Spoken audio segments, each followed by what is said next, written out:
Франция, 1925 год. Международная декоративно-промышленная выставка. В одном из парижских театров проходит презентация советского этнографического искусства. На сцене музыкант из Башкирии Юмабай Есенбаев. У него в руках стебель тростника. Исполняя национальную песню, прямо на глазах у зрителей артист превращает тростник в дудочку и завершает свой номер игрой на ней. Французская публика в восторге. Одна из зрительниц даже выбегает на сцену, снимает с пальца бриллиантовый перстень и надевает его на музыкальный инструмент. На следующий день об успешном выступлении башкирского артиста напишут все советские и европейские газеты. А мир впервые откроет для себя богатую национальную культуру этого древнего края.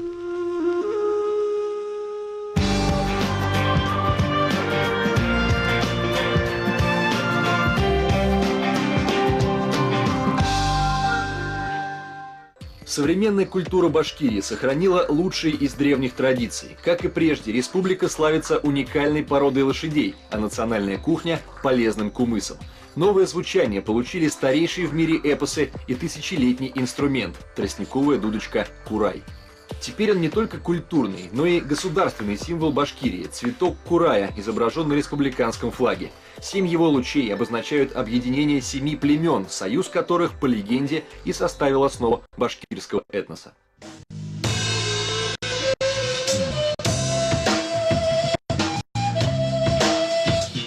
От классики до рока современным башкирским музыкантам традиционный курай удается вписать в любые жанры. Сольную партию старейшего в мире музыкального инструмента модная публика Уфимского ночного клуба принимает на ура.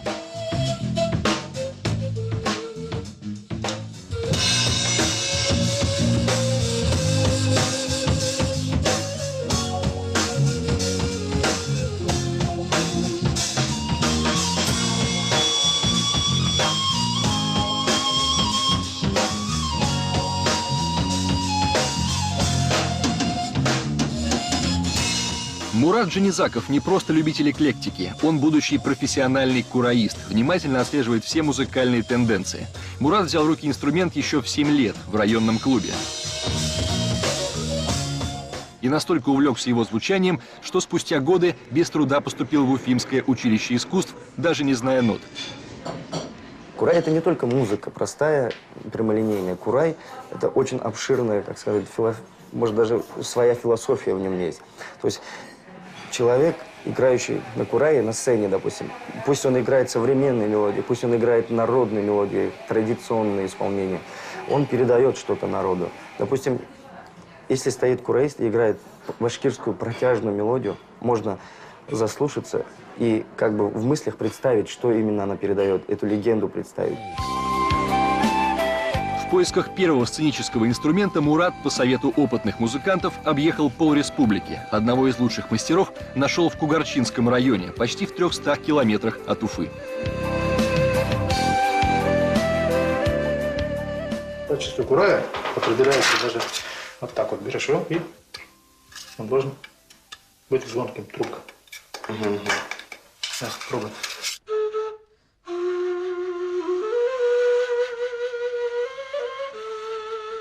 Повеселее.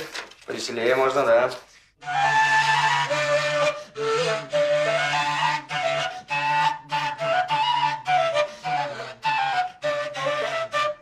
Слушайте, очень классный инструмент. Я когда подхожу к кураистам и говорю, ты меня никогда не хвали, говорю, курай, не хвали. Ты мне скажи, чего в нем не хватает. Я должен устранить недостатки. В родной республике Рамиль Хаснуллин – человек-легенда. Ему удалось превратить традиционную национальную дудочку в современную флейту, сохранив ее привычное звучание. Я решил сделать его по-своему. Изучил вот курай естественный, его параметры, и решил сделать такой же тонкостенный.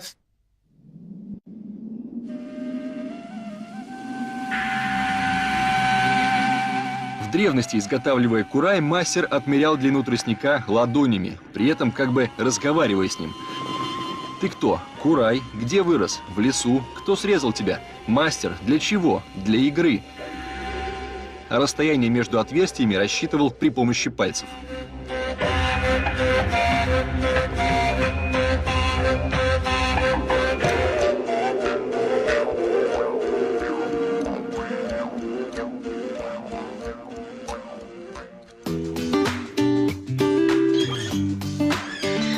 Свои флейты Рамиль изготавливает уже не из тростника, а из деревянного шпона. В 70-х годах, когда появились первые деревянные кураи, ну, это было очень необходимым шагом, конечно, сделать деревянный курай, потому что вот тростниковый курай, он не имеет строгих геометрических параметров, его очень трудно настроить под один звук.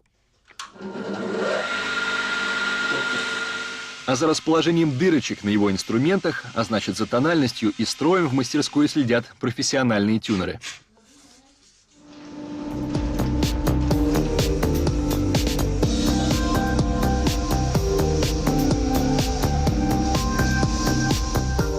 Авторская технология включает в себя 40 операций. Есть еще одна, самая простая, как шутит Рамиль, продать инструмент.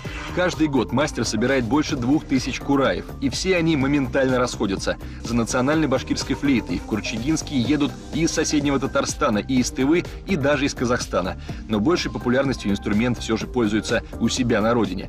Каждый год в Башкирии проводится 6 официальных конкурсов для кураистов, и участвует в них около 2500 исполнителей в возрасте от 7 до 70 лет.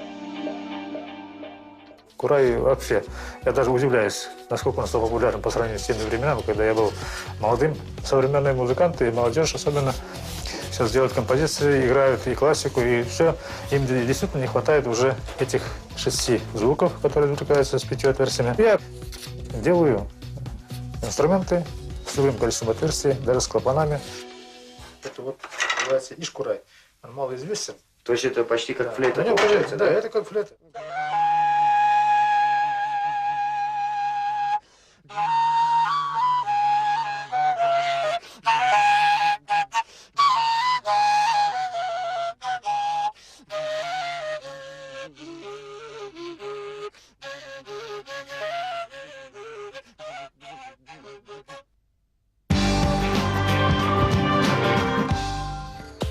Лошадям в культуре башкир досталось особое место. Их порода в мире известна как башкирская. Это работоспособные и выносливые животные. Им не нужны ни пастухи, ни стойла, ни заготовленные корма. Пасутся в степи сами, даже зимой. Сегодня общий табун республики второй по численности после якутского. Всего вместе с башкиркой 125 000 лошадей.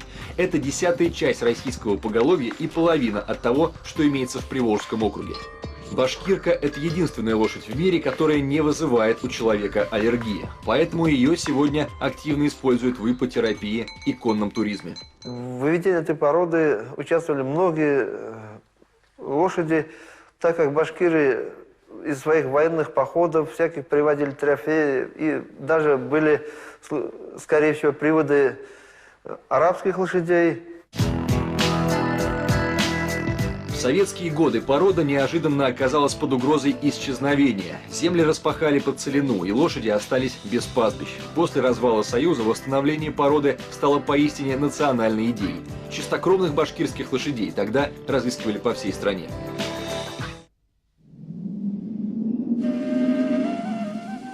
Башкир считался богатым, когда в его табуне насчитывалось не меньше 100 лошадей. Кража коня могла развязать войну между племенами.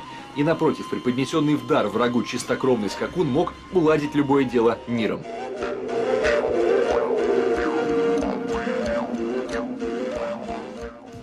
Скорость и выносливость башкирок стали легендой. Известно, что в конце 19 века тройка таких лошадей пробежала от Самары до Парижа за 77 дней и выиграла своему владельцу пари в 20 000 рублей. Башкирские лошади и сегодня прославляют свою родину на весь мир. Был случай еще в Москве на выставке, объявляют, выступают джигиты на донских и башкирских лошадях. Ну, было интересно, я, конечно, сходил, посмотрел, это далеко не башкирские. Но когда спросил, а вы что, почему так называете? Они сказали, это звучит. Вот, конечно, после этого как очень-очень приятно. Как не гордиться своим народом, своей породой лошадей. Не зря же в Америке на сегодняшний день существует группа лошадей, которые называют именно кудрявые башкирские. В Впервые о местных лошадях в мире узнали еще в начале 19 века. 28 башкирских полков, всадников, вооруженных луками и стрелами, отправились отсюда на войну с Наполеоном. За смелость и меткость прорывных конных отрядов французы прозвали их «северными амурами», а в русской армии с легкой руки Кутузова башкиры запомнились как «любезники». После очередного боя полководец лично поблагодарил их, обратившись: «Любезные вы мои».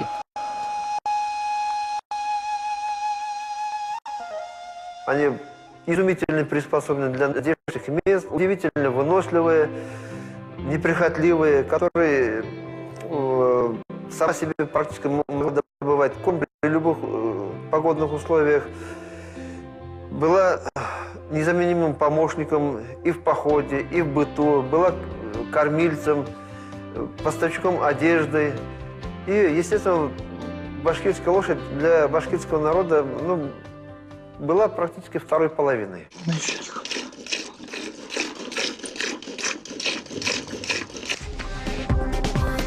Башкирские лошади еще и хорошие поставщики молока. Оно втрое слаще коровьего и в 2 раза менее жирное. Когда-то в республике им даже вскармливали детей, а напиток из кумыса без труда получил путевку из древности в век инноваций и нанотехнологий. Кумыс на сегодняшний день занимает свое достойное место. Это продукт, ну, до конца сегодня не изученный. Его изучать, потому что с каждым разом выявляются все новые и новые стороны влияния этого продукта на организм человека. А пока чудо кумыса разгадывают ученые, мастера стараются максимально следовать старинной технологии, чтобы продукт в процессе производства не потерял своих полезных свойств. Молоко с закваской нужно взбивать не меньше часа. Сегодня это делается механически, но обязательно только в традиционных липовых катках. Вот некоторые начинают делать кумыс, по сути, из нержавейки, из пищевой стали, всякое прочее, но на таких искусственных заквасках.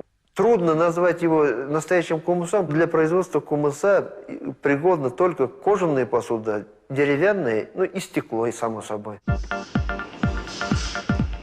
Замешанный только в такой посуде кумыс начинает правильно бродить. На следующий день его уже можно пить. Это очень легкий напиток. Чем дольше выдержка, тем он крепче. Через 3 дня его уже называют напитком для настоящих батыров. Кстати, именно с этой небольшой линии в свое время начиналось кумысное производство во всем мире. В России этот продукт пока еще не слишком популярен. Далеко его не отвезешь, слишком нежный, так что за его пользой ценители приезжают сюда сами. Долгие годы Башкирия остается признанным в России центром кумысолечения. Здесь, в отличие от соседних регионов, удалось сохранить здравницы, куда еще в конце 19 века цвет русского общества выезжал не реже, чем на Кавказские воды, восстанавливаться после туберкулеза и лечить желудочные хвори. Сегодня в республике работают 6 кумысных лечебниц.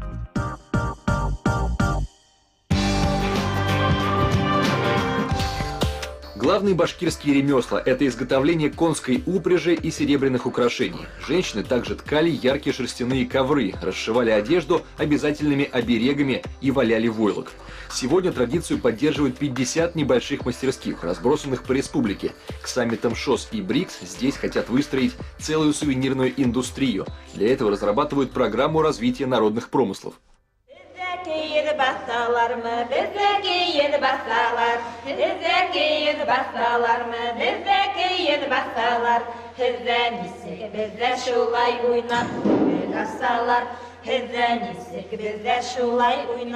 Состав войлока осенней шерсти – это лечебное тепло, можно постелить, можно под ноги класть. Сейчас мы тоже пояски делаем, это от остеохондроза.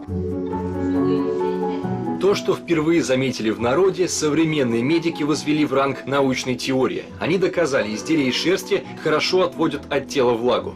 Ланолин, которым покрыты шерстяные волокна, облегчает боли в суставах, а потому в одежде, которую здесь делают из войлока, легче переносится простуда. Шерстяные пояса и тапочки помогают страдающим от ревматизма и артрита. Ну а в том, что изделия из войлока улучшают не только самочувствие, но и настроение, мастерицы убедились сами, без помощи врачей. Шерсть – это как бы пластилин, из него можно все слепить. Есть спрос на тапочки, вот, на игрушки. В бане шапочки одевают, вот, на шапочки, и на ковры тоже есть.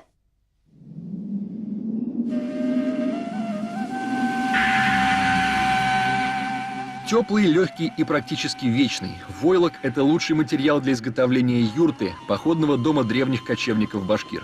У них войлок был и ценным подарком важным гостям, и хорошим приданым для невесты. По белой войлочной дорожке она впервые входила в дом жениха.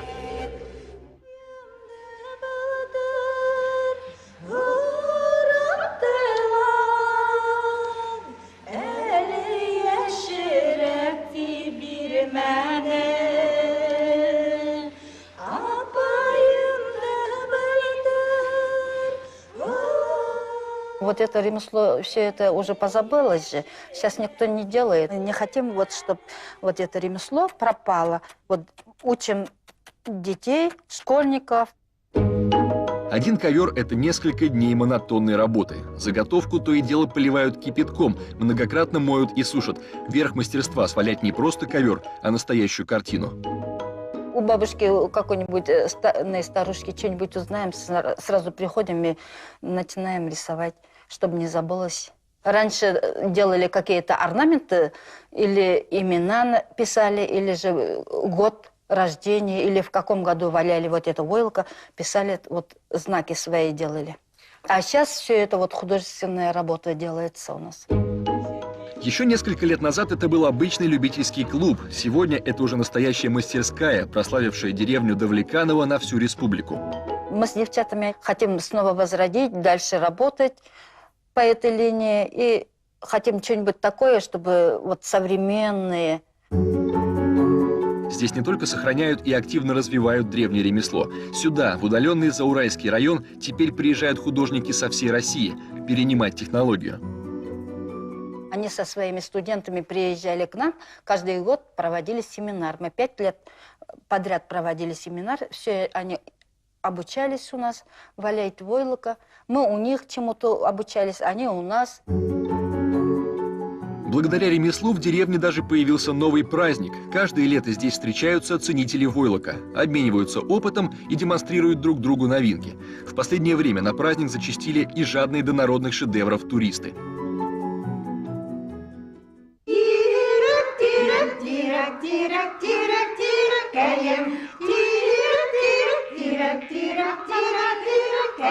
Ребенок, любой ребенок болеет, плачет. Берешь ребенка на руку, да ведь?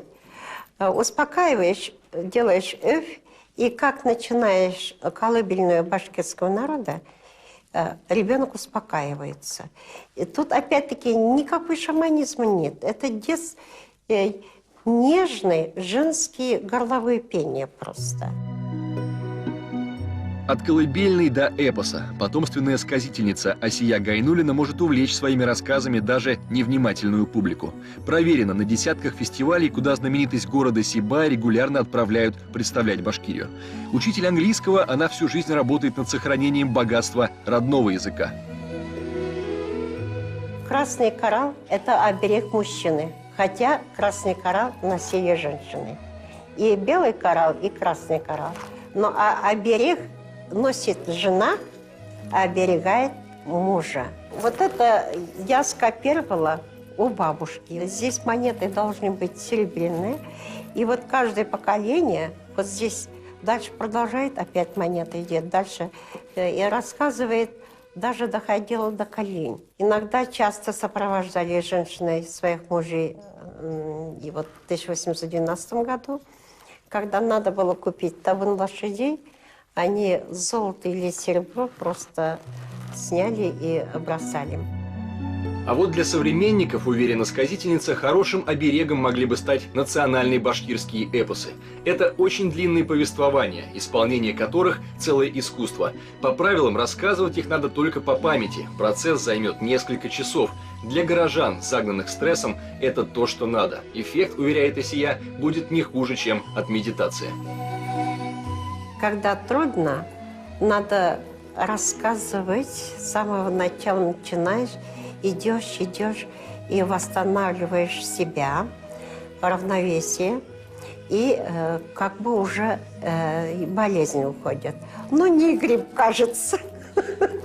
Красной нитью идет во всех эпосах. Яхшылык булган атагы, яхшылык. Делайте доброе дело, поспеши делать добро. И вот эта доброта нам как раз не хватает.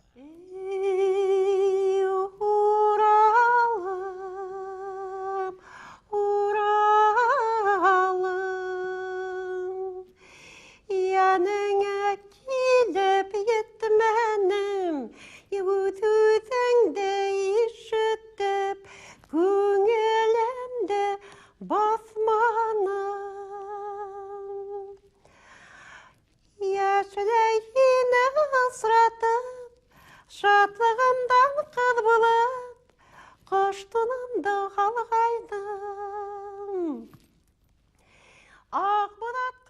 Энциклопедические знания башкирского этноса уже не раз прославляли сибайскую сказительницу на фестивалях «Колыбельная мира». Правда, в 2003 году не обошлось без казуса.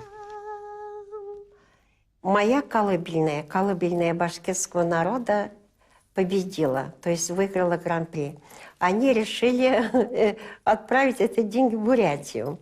Почему-то думали, что это буряты исполняют. А вот деньги, которые я выиграла, там несколько тысяч долларов не дошло до нас, потерялось. И я об этом узнала только в 2009 году. Ну и пусть.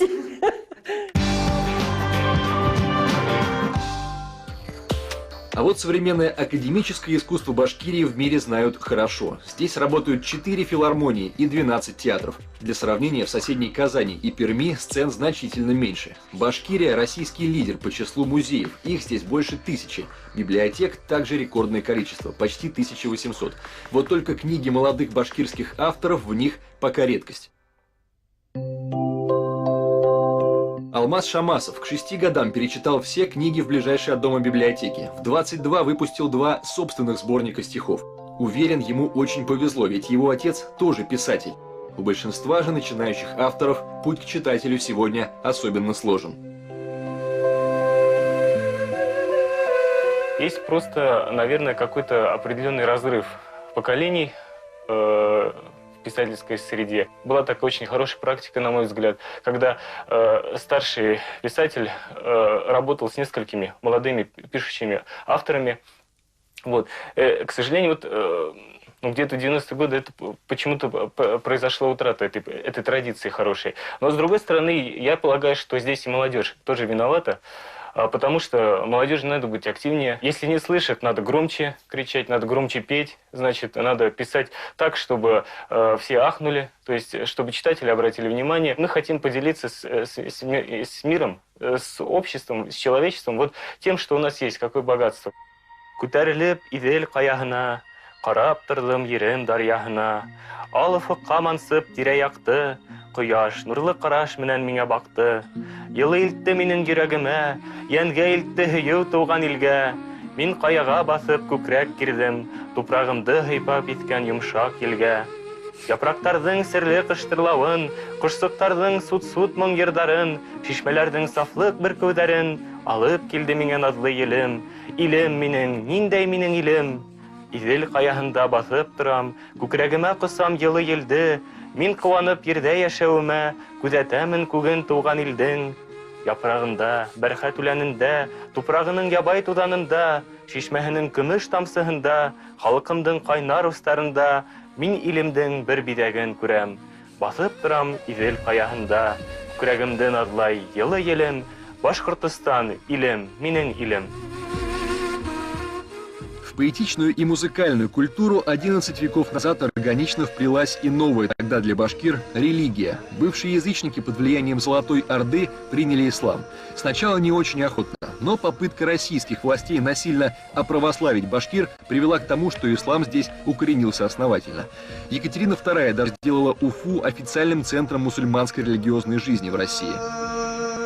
Из народа такого воинствующего, из народа воина, ислам нас, башкир, скажем так, чуть-чуть успокоил, больше направил на философию и на науку нас направил ислам. Дало нам именно науку, просвещение, именно не так просто там, да, шашкой махать, там, воевать с этими казахами по соседству, с теми же нагайцами, с Россией. Надо просвещаться, надо знания брать, что надо прекращать воевать, надо браться за книги, что только знающий человек добьется всего, что он хотел.